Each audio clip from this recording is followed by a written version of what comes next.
Today we're going to try out the Bloon Rush Game Mode. Now this, let me give you guys a little bit of a backstory of how it happened. So a while back I made this video on something called the Champs Mode. Now Champs Mode was this game mode invented by a person on Reddit which basically had all these modifiers at 110%. All of our towers were limited to 444. We were playing on Chimps Mode, but it was ABR Chimps Mode.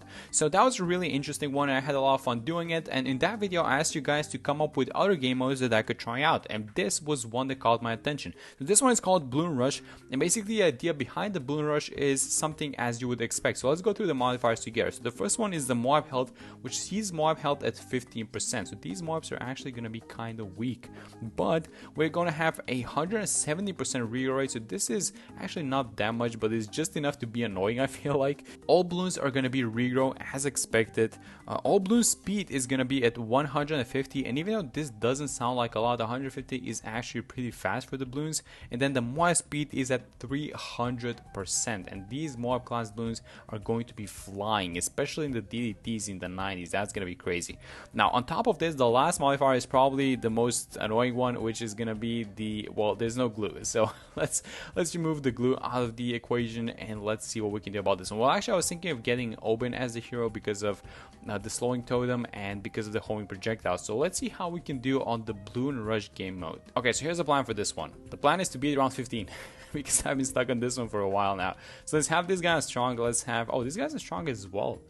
Let's have him on first, I think, and then we should probably be microing this. I guess I'm feeling comfortable having the dart on strong, but these moves are so fast. I don't think the dart monkey even has time to think. But I think we have this thing actually, so let's remove this obstacle and place Oben.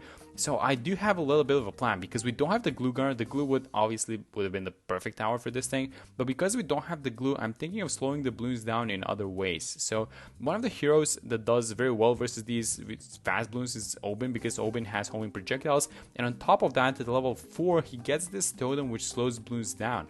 So I want to create, in this little left side of the map, I want to create something that I guess I'm going to call the slow zone. So let's just get Oben like this. And the slow zone is going to consist of Oben and his totem, but I'm also going to be getting an ice tower. That's going to be an Arctic Wind Ice, which, if you guys know, the Arctic Wind aura around it slows balloons by, I think it was like 50 or 60%. So even though these balloons are going to be super fast, if we stack slows on top of each other, that's the plan. I feel like that's going to be okay. I think we're dealing with these yellow balloons, but there are going to be a bunch of pink balloons, so I should probably use the brambles now just to be safe. These balloons are super fast, guys. It's 150%. It might not sound like a lot, but 150 is way too much. Should I be thinking about doing something else, like maybe getting the ice right now? Maybe I should, honestly. Just get like one clap, because we don't seem to be doing that well. Or are we, actually? Oh my god, that was so close. Okay, so the bramble is gonna come off cooldown, and that's a perfect placement. Okay, there we go. So let's get the ice. Let's start getting ready for these, I guess, these rushes of balloons. They're gonna be coming at us. I want to get the 022 just because this thing can hold balloons in place forever. Oh yeah, look at this. The Druid of the Jungle is doing God's work, at least in these early rounds. I feel like it's gonna be super useless later on, but it's just the de-regrow factor a little bit. It doesn't have a lot of pierce. It only has 20 pierce nowadays, and it gets improved to 40, I think, when you get to the Jungle's Bounty, plus it adds +1 damage. Let me actually do this just for this round, and then this is going to be like a temporary camo solution. I think we should be looking towards a village as soon as possible. I don't even want to get a sub. The sub is going to be a cheaper one, but the balloons are going to be so fast that I think it's just going to keep missing the balloons. So I think the village is more reliable.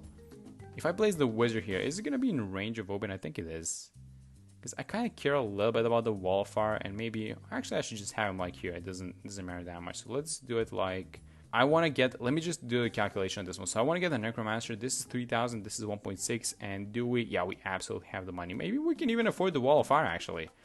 Because I wanted to get this thing because I think that we absolutely need to have this thing for the ceramics. So let's use the ability. And yes, absolutely, yes, that was such a good upgrade to focus this Necromancer, because we would not have been able to pop them. I mean, I guess the Druid takes out one of these ceramics, but it's like we absolutely need this thing. This is an amazing tower because it's gonna pop the Camel Purples as well on 45, and I think it's gonna do well versus these ceramics, at least the early ceramics. So for now, I feel like our defense is actually kind of good, but I do want to start thinking about other stuff. So let me get the Arctic Wind now, and maybe, do we want to get the Snowstorm? I think we're gonna, you know what, I think I'm gonna get the snowstorm just to kind of have an ability ready and to expand the radius of this thing. And I also want to be getting a village. Now, even though this guy reveals, the reveal is not as consistent, so I still want to be getting a village, and I'm just gonna get, you know, the top hat as well, just to get the attack speed on these guys. We need to get attack speed onto the ice tower because these balloons are super fast, so it's gonna need to clap its hands really fast so that it gets all of these super fast balloons and it keeps them in place. And once they are inside of in his range, and once they get frozen, it's just gonna keep them there forever. Okay, so let's get the mortar now. We need to get ready for rounds like 63, so let's have it. I don't think we care where the mortar is as long as it's on the outside, because I want to save this mill spot.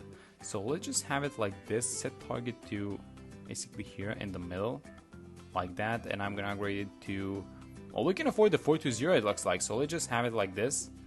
And then, oh, look at that attack speed. That's very reliable. I am actually gonna take that. And I think in a recent update they made this thing stun for longer, so that should be very interesting in combination with the metal crossbow, especially in the biggest one. And round 59, so Camelot's incoming and the first BFB. I'm kind of curious to see how we do for that one. I'm probably gonna micro the mortar just in case, just to kind of do a little bit of damage as soon as this thing appears.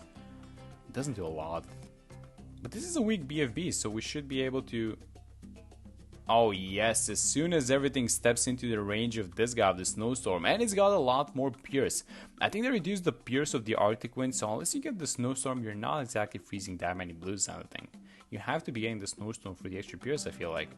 And we do have the ability to slow everything down, so let's see how we're going to do versus 63. So remember, the MOABs are kind of weak, but not the ceramics. The ceramics are at full HP, so this is going to be like a usual 63, and it's going to be super fast. So let's see how we do. This is going to be wave number 1. Oh yes, as soon as everything enters this radius, it's the open slow, it's the Arctic wind, and they get frozen, and then just the mortar cleans up. I don't think we even need to use any abilities. Let's just watch the other wave. Oh, look at that, that's so good. Okay, so it's round 75, and we're gonna have 3 BFVs stacked on top of each other. So let's see how we do versus these guys. This is the first actual challenge because we might get the pierce overloaded, but nah, it doesn't look like it is. You know what I want to do? I want to get a bunch of boomerangs here because there are going to be a lot of MOAB class, and let's just watch this round. Yeah, we absolutely don't care. These guys are so good. They're so good. Let me buy the biggest one now, which is basically the biggest bang. This guy's so good. This is such a nice tower. I should be using this one a lot more often, I think. Let's get it like this. I think I'm gonna stop at 300 actually, because that's not a lot of, well, it adds a little bit of pierce, it doesn't add a lot more damage, but it's a little bit more attack speed. It's like 6% attack speed that this thing adds, and I don't think I want to spend $3,000 for 6% more attack speed, so I'm just gonna keep everything like this, I think. Okay, so let's start focusing on these boomerangs. So I want to get a couple of them. I actually bought, well, the first one was on purpose, is a 024, but this one was on accident. I actually wanted to buy the 204 for the extra pierce, but when these guys start amping up, let's just watch the ZOMG.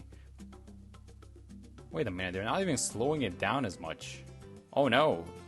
Was this like a bad purchase? Were these two a bad purchase? Because I thought that would be keeping them in place a lot more than this. I'm gonna buy one more just because they do a decent amount of damage versus MOAB class balloons in general. Okay, let's buy this one, and yeah, it doesn't look like they are stunning them for too long, so this might not have been the best purchase with these boomerangs, but I guess the idea that I had behind them was because I want to get all of these MOAB class balloons popped before they reach this part of the track, because I'm not sure how well we're going to defend with the mortar. I mean, the mortar is amazing versus ceramics, but is it going to be that good versus these MOAB class balloons? I know that they're at 15%, but come on, this is going to be ramping up anyways, and the speed is going to be ramping up as well.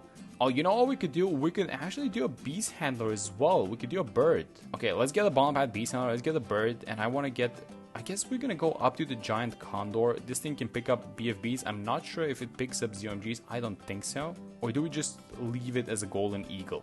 I think I'm going to do the condor just because I think it's going to have some extra pierce, and let's merge it up with a couple of these guys. So the idea behind this is to keep all of these MOAB class balloons here. So you want to be, wait, it's out of 64. Oh yeah, it's a tier 4. Okay, so let's not merge way too many of these guys. Let's just do it something like, what's the most efficient way to do it? Like tier 3s, I think. So let's buy one more golden eagle, and let's merge it with this guy, and then hopefully we keep MOAB class balloons here, and then everything that leaks is going to be a small balloon, which is going to get annihilated by this mortar and into this. It's not working out. These ZOMGs are not getting popped. We might have an issue. So ZMGs might be an issue, so let me do this. I think we should be... Oh, that's outside of the range of the village. You know what? I'm actually going to buy another one, just because I messed up this purchase. So let's get this thing, let's go on strong, and let's get the main MOAB. So I feel like we should probably... I don't know, maybe probably do it like this, just to get the shrapnel stun on some other guys. So let's see how fast these are gonna be. I think they're gonna evaporate because they're at 15%, but they should be really fast. This is normal speed, by the way. Oh my god. Oh my god, they're just flying through. Okay, so these guys might be a little bit of an issue if we don't slow them down in time. So let me do this. Let me just get the main MOAB, and this guy's gonna be a strong, I think, until the end of the game, actually. Just because I want him focusing down ZMGs. Just like that. Oh yeah, that's nice. Look at that. So everything else is getting popped, and these ZMGs are being held in place. Well, not that much, honestly. Not that much. But as long as it's like a BFB, the bird is going to carry it back. And it's going to move it back into the range of these boomerangs. I don't know, guys. This is looking like a weird strategy. More DDD is incoming. Let's be ready with the snowstorm ability. So do we even need it? Oh, well, I mean, it depends when the sniper shot comes out, but we might need it for 95, it looks like. Well, let's just wait out the DDTs on this one. So maybe I should, you know what I'm going to do? I'm going to buy one more of these guys, and I'm going to have the other one on first. And hopefully we can stun everything. Oh my god, no. I mean, you know, it gets scary when, yeah, it gets very scary when someone makes it like up to this point where the snipers are. But I feel like we're holding them. Even though it's kind of scary, I think we're holding them. Yeah, so this is where... Yeah, I think we got this. Yeah, we absolutely do. So I think this is where the 15% MOAB HP comes in clutch. Okay, so let's try and get the Dark Knight. And I want to have it like a 0-2-3 because of the extra Pierce. Oh my god. Are we fine? Let's get the 0-2-3 Dark Knight. And let's have him...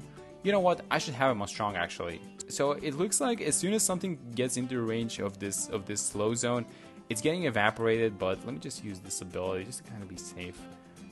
Or maybe I should have saved it for the 45 DDTs. So I don't know. I might have made a mistake there. Let's hope it gets off cooldown, because this bird seems to be stalling the round pretty well.